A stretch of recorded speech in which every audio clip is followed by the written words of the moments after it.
Top quality और consistent performance के लिए सिर्फ सिल्वर पंप नाम याद रखना।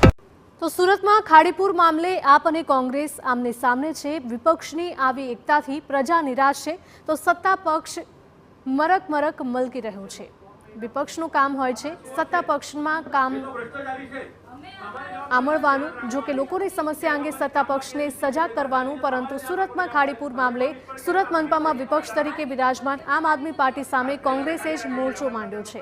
મનપામાં વિપક્ષના નેતા પાયલ સાંકરિયાની ચેમ્બરમાં તડાફડી થઈ હતી।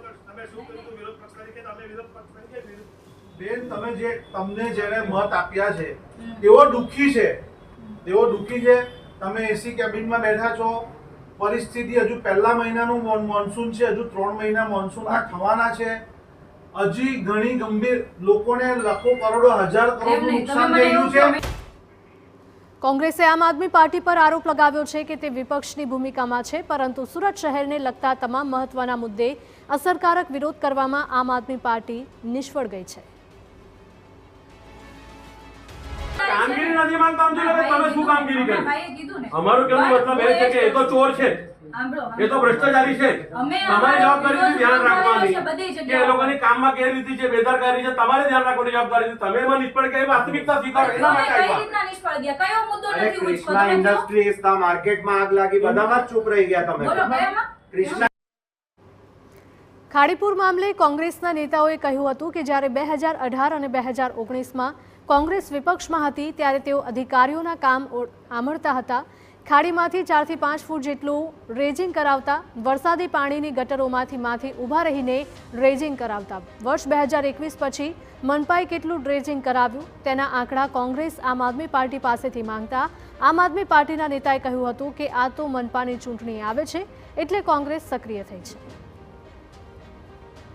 2021 પછી છે ને એ સિસ્ટમ બંધ થઈ ગઈ કોર્પોરેશનમાં। ખોટી વાત છે। હું તમને કહું છું, તમે રેકોર્ડ માં કહો, મારી વાત છે એટલે હું દવાતે કહું છું તમને। એ હાવ ખોટી વાત સમજી લો ના, પહેલા તમે અધિકારીને પૂછો કે પહેલા તમે માટી કેટલી કાઢતા હતા એક ડ્રેનેજમાંથી, હવે બંધ થઈ એટલે વિભાગ તરીકે ખાલી અહીંયા હોકારા દેકારા પડકારા નહીં મેકવાના।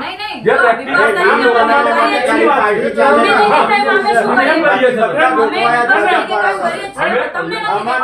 છે। ખાડીપુર બાબતે વિપક્ષની નિષ્ફળતાના આરોપ સાથે શરૂ થયેલી તૂતુ મેમે ઉગ્ર બની હતી।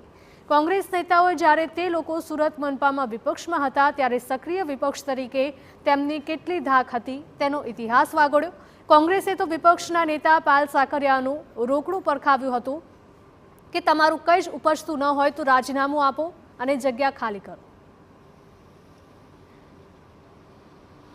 તમે એમ કહેતા હતા ને 25% નો જ્યારે ટેક્સ વધારો કર્યો તો સુરત મહાનગરપાલિકાને બાંધમાં લઈ લીધું હતું। અમે વિરોધ પક્ષ તરીકે હતા તો વિરોધ પક્ષ તરીકે મહાનગરપાલિકાને બાંધમાં લેવી પડશે। બાંધમાં લેશો તો જ આ લોકો સાંભળો લીધેલી। અમારે અત્યારે કેટલો ડર છે ખબર છે? અમે જ્યારે આવીએ ને બેન કેસ અમારી વાતે થતા હતા બેન, કેસ તમે કેવો ડર? હા, તમને કઈ ડર?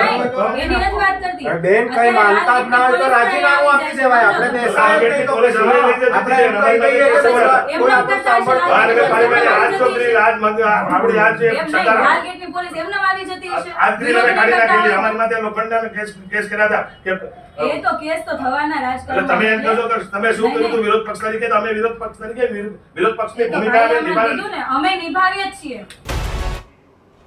અંતે કોંગ્રેસે આમ આદમી પાર્ટી પર ભાજપ સામે ઇલુનો આરોપ લગાવ્યો। આમ આદમી પાર્ટીના દેખાડવાના અને ચાવવાના અલગ અલગ દાંત છે તેવો પણ આરોપ લગાવ્યો।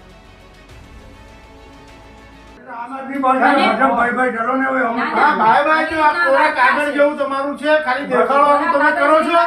કોરા કાગળ જેવું જ છે બેન। એમ નહીં, અમારા પેલા તો તમે બધા હતા જ, અમે બી એ વિસ્તારમાંથી જ છીએ, બરાબર છે? શું કર્યું હતું કોંગ્રેસે? ચાલો કે શું કામ કર્યા હતા?